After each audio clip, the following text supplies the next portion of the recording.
नमस्कार, आप देख रहे हैं क्राइम तक। मैं हूं अश्विनी सिंह। यूपी की राजधानी लखनऊ के मलिहाबाद से एक खबर सामने आई थी, जहां पर एक महिला के साथ गैंग रेप की कोशिश की गई थी, जिसके बाद उसकी हत्या करके आलमबाग के उस एरिया जो होता है, यानी एक गांव पड़ता है वजीराबाद, उसके आसपास के आम के बागान में उस महिला की डेड बॉडी को डंप कर दिया गया था। बता दें कि इस केस को लेकर यूपी पुलिस की काफ़ी किरकिरी हो रही थी, इतना तक कि इसमें पुलिस ने जांच के दरमियान कई पुलिसकर्मी को सस्पेंड किया था और इसके साथ ही आरोपी को पकड़ने के लिए इनाम यानी 1 लाख रुपए के इनाम घोषित किया गया था, जिसके बाद लगातार पुलिस इसमें तफ्तीश कर रही थी।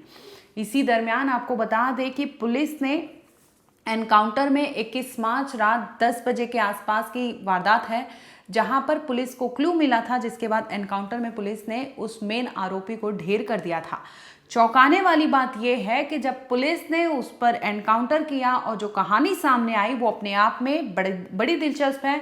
इसके साथ ही इस केस में अब तक की जांच क्या है और नया अपडेट क्या है, ये तमाम पहलुओं पर बात करेंगे और बात करेंगे उस भैया भाभी की, जिससे रात 1:30 बजे उस पीड़िता ने अपने भाई और भाभी से क्या कुछ कहा था। वो तमाम एक एक बातों पर हम बात करेंगे कि आखिर उसने आखिरी समय में क्या कुछ कहा था, कैसे भैया ने उसे लाइव लोकेशन मांगा था तो उसने करंट लोकेशन दे दिया, और उसके साथ उस चलती ऑटो में क्या कुछ हुआ था। इन तमाम पहलू पर बात करेंगे। बता दें कि पुलिस ने 21 मार्च रात 10 बजे के आसपास एनकाउंटर किया था, जिसमें मेन आरोपी यानी अजय महमूद नगर का रहने वाला था, वहाँ ढेर हो जाता है क्योंकि उसने पुलिस पर फायरिंग की थी, जिसके बाद पुलिस ने जवाबी फायरिंग की और उसमें उसे गोली लगती है और जब अस्पताल ले जाया जाता है, जहां पर उसे मृत करार दिया जाता है। अब बात करते हैं कि आखिर भैया भाभी ने इस केस को लेकर नया क्या बताया और उनकी नई डिमांड क्या है। जिस तरह से उन्होंने कहा कि उनकी ननद यानी जो पीड़िता थी, हम नाम नहीं बता सकते क्योंकि उसके साथ गलत काम होने की आशंका जताई जा रही थी। हालांकि पोस्टमार्टम रिपोर्ट में कई चीज़ों का जिक्र किया गया, लेकिन इस बात की पुष्टि नहीं हुई है। लेकिन चोट के निशान पाए गए थे, जिसमें ये अंदेशा लगाया जा रहा था कि उन्होंने उस लड़की के साथ जबरदस्ती करने की कोशिश की थी, लेकिन नाकाम रहे, जिसके बाद उसकी हत्या कर दी। अब ऑटो वाले जो भैया भाभी हैं, उनकी भाभी का कहना है कि जिस आरोपी को पुलिस ने गोली मारी, गोलियों से भूनकर उसे मौत के घाट उतारा, उसे 1-2 नहीं बल्कि 50 गोलियां मारनी चाहिए थी। इसके साथ ही उसने कहा कि बहन को लखनऊ बुलाया, लेकिन वो लखनऊ पहुंचने से पहले उसके साथ हादसा हो गया। ये कभी सपने में नहीं सोचा था। रात 1:30 बजे की वो पूरी चैट और पूरी वारदात के बारे में अब आपको सिलसिलेवार तरीके से बताते हैं। दरअसल बता दें कि महिला बनारस से लखनऊ आई थी। इसी दरमियान वो रहने वाली अयोध्या की थी, उसे जाना अयोध्या था, लेकिन वो अपने भाई को फ़ोन कर कहती है कि भाई मुझे अयोध्या के लिए बस नहीं मिल रही, तो मैं ऐसे में आती हूँ आपके घर, जिसके बाद अगली सुबह मैं अपने घर के लिए रवाना हो जाऊँगी। भाई 18 मार्च के दिन जो बातचीत होता है उसमें कहते नज़र आते हैं कि हाँ ठीक है, तुम आ जाओ। लखनऊ के चिन्हट एरिया में उसे जाना था, जिसके बाद वो आलमबाग बस अड्डे पर पहुँचती है, क्योंकि उसने आलमबाग बस स्टैंड पर वो वेट कर रही थी, जो गंतव्य उसका था वहाँ जाने के लिए। अब वो वहाँ पहुँचती है तो भाभी से फ़ोन पर बातचीत होती है। करीब 9:30 बजे के आसपास ये सूचना मिली कि ये अंधेरे का फायदा उठा के ठाकुर भाभी, इस सूचना पर घेराबंदी की गई और एक संदिग्ध व्यक्ति मोटरसाइकिल से लखनऊ की तरफ से आ रहा था। जब उसको रोकने की कोशिश की तो वो मोटरसाइकिल लेके उसने कच्चे रास्ते पर उतार दिया। जब पुलिस पार्टी ने उसका पीछा किया तो उसकी मोटरसाइकिल फिसल के गिर गई और वो मोटरसाइकिल से उतर के पैदल भागा और उसने पुलिस पार्टी पर फायर किया। जब पुलिस पार्टी में पर फायर हुआ तो पुलिस ने परीक्षार्थ जो है वो उस पर भी फायर किया और फायर के बाद ये घायल हो गया और इसको गोली लगी। इसको तत्काल नज़दीक के CSC में दर्शाया गया और वहाँ से फिर इसको ट्रामा सेंटर कितने राउंड फायरिंग की है? घायल हुआ सर, इस पर क्या आपराधिक रिकॉर्ड चल रहा है?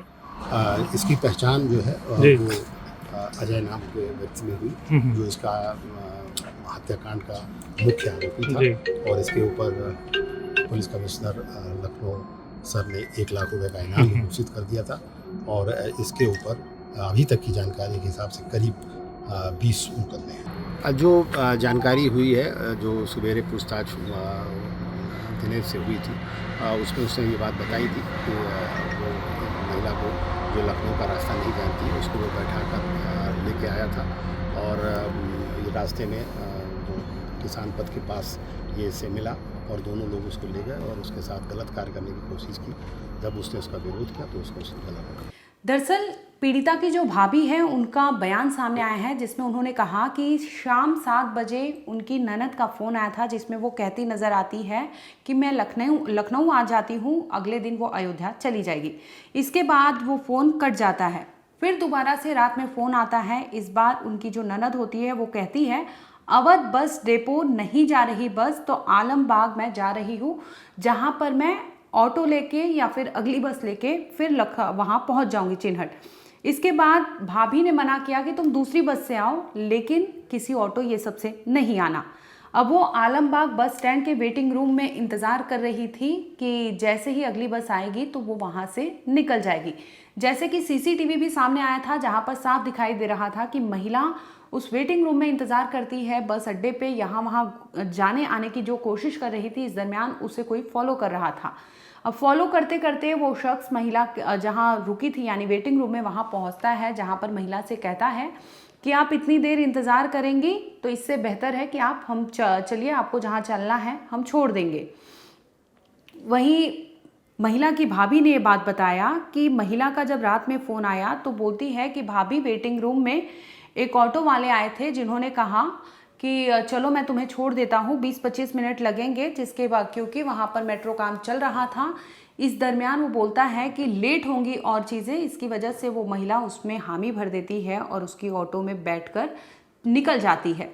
ऑटो में बैठती है, बोलती है उसे चिन्हट जाने के लिए, लेकिन इसी दरमियान ऑटो वाला उसे ले जाता है अलग रास्ते से। महिला उससे सवाल करती है तो वो कहता है कि मलिहाबाद की ओर से चल रहे हैं क्योंकि रास्ता ख़राब है, आगे मेट्रो जो है उसका कंस्ट्रक्शन चल रहा है, जिसकी वजह से वो महिला को बरगला देता है। अब भैया का बयान सामने आता है। भैया का ये कहना था कि रात 1:30 बजे जब उसने फ़ोन करके उसकी बहन ने बताया था कि वो ऑटो में बैठी है, आधे घंटे में घर पहुंच जाएगी। लगभग 20-25 मिनट बीत जाता है, जिसके बाद फ़ोन किया जाता है तो उसकी चीखें सुनाई देती हैं। इतने में फ़ोन स्विच ऑफ हो जाता है। फ़ोन स्विच ऑफ हो जाता है तो महिला जो उनके भाई और भाभी है वो डर जाते हैं, जिसमें कहते हैं कि ऑटो वाला कह रहा था कि मेट्रो का काम चल रहा है, जिसकी वजह से उसके भैया को डाउट होता है कि वो कहीं उसे दूसरे रास्ते से ले जा रहा है तो उसके साथ कुछ अनहोनी ना हो। लेकिन अगले ही कुछ घंटों में उसके साथ वो चीज़ें होती है, जिसके बाद महिला का जो भाई होता है पुलिस को सूचना देता है और ये दोनों वहाँ के लिए निकलते हैं। जिसके बाद भाई का बयान सामने आता है और वो कहता है कि वो रात 1:30 बजे फ़ोन आता है। इसके बाद उससे जब डाउट होता है, क्योंकि चीखें सुन लिया था, तो उसने बोला था कि तुम अपनी लोकेशन भेजो, तो इसमें उसकी करंट लोकेशन साझा की गई थी, ना कि उसकी लाइव लोकेशन। और जब करंट लोकेशन उसने देखा तो उस भाई का ऐसा कहना था कि मलिहाबाद लोकेशन दिख रहा था, क्योंकि उस लड़की को आना था चिन्हट, लेकिन मलिहाबाद दिख रहा था, जिसे देखकर वो चौंक गया था। और यही वजह होती है कि वो फ़ोन काट देता है और फ़ौरन पुलिस को सूचना देता है डायल 112 पर।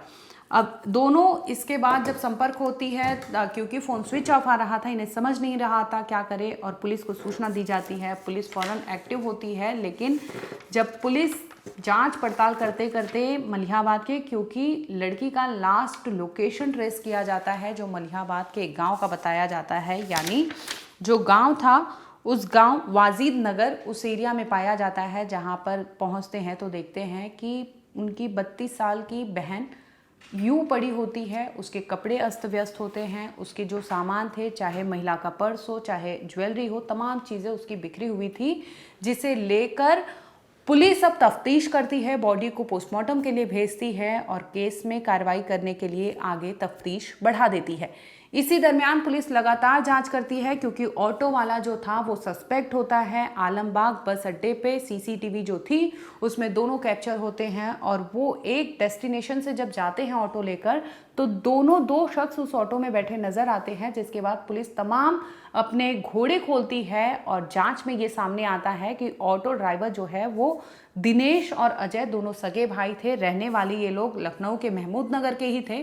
अब पुलिस 21 मार्च को सुबह पहुंचती है अजय के घर पर, जहां पर उसके सगे भाई यानी दिनेश को अरेस्ट करती है, उसका ऑटो भी जब्त करती है और उससे जब पूछताछ करती है तो ये सामने आता है कि अजय और दिनेश उस रात यानी 18 मार्च की रात, जिस दिन उस महिला को आलमबाग बस अड्डे से उठाकर ऑटो में बिठाया गया था, ये दोनों उस ऑटो में मौजूद थे और ये दोनों ने ही उस महिला के साथ जोर जबरदस्ती करने की कोशिश की थी, उससे छीना झपटी करने की कोशिश की थी, जिसके बाद महिला फाइट बैक करती है और ये दोनों उस महिला पर इतने हावी हो जाते हैं कि महिला को मौत के घाट उतार देते हैं और उसके सारे सामान लेकर खुद वहां से फरार हो जाते हैं।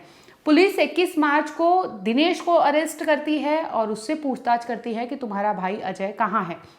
इसी दरमियान पुलिस को खबर मिलती है कि जो अजय है वो उसका रिकॉर्ड प्रीवियस रहा है, यानी वो हैबिचुअल ऑफेंडर निकलता है, जिसमें पुलिस के सामने ये मैटर सामने आता है कि जो अजय है ये हैबिचुअल ऑफेंडर है और ये कई मुकदमे इस पर दर्ज है, 20 से ज़्यादा मुकदमे दर्ज है, जिसमें पुलिस ने रेप जैसे मामले भी उस शातिर अजय के खिलाफ दर्ज थे।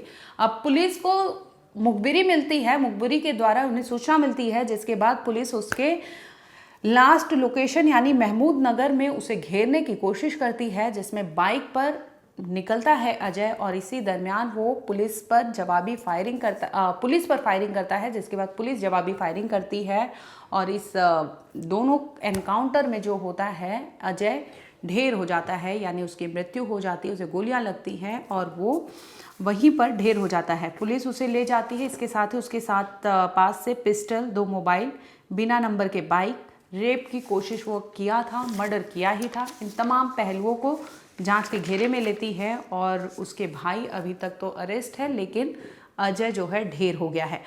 बता दें कि ताजुब की बात यह है कि अजय जहां का रहने वाला था उस मोहल्ले के लोग काफ़ी खुश थे। जिस तरह से अजय को पुलिस ने एनकाउंटर में मार गिराया, उसके बाद जैसे ही खबर मिलती है पार्थिव शरीर जो अजय की है वहां पहुंचती है और लोगों के दिमाग में, दिलो दिमाग में ये लगता है कि अच्छा ही हुआ इसके साथ जो कुछ हुआ। वहीं अगर मृतका के भाई भाभी की बात करें तो उनका कहना है कि 10 साल का बेटा उनका है, जिसे इस तरह से 32 साल की उनकी जो ननद थी उन्हें इस तरह से मौत के घाट उतारा गया। उन्हें 1-2 नहीं बल्कि 50 से ज़्यादा गोलियां मारनी चाहिए, वो वही डिज़र्व करते हैं जो उन्होंने इस तरह से जघन्य अपराध को अंजाम दिया। फिलहाल इस मामले में आपको बता दें कि आरोपी मेन कल्प्रिट जो है अजय की दिमाग थी और उसे पुलिस ने एनकाउंटर में मार गिराया। वहीं दिनेश जो है पुलिस की गिरफ्त में है। दोनों पर आरोप है कि रेप की कोशिश किए थे, जिसके बाद इन्होंने मौत के घाट उस लड़की को उतार दिया था।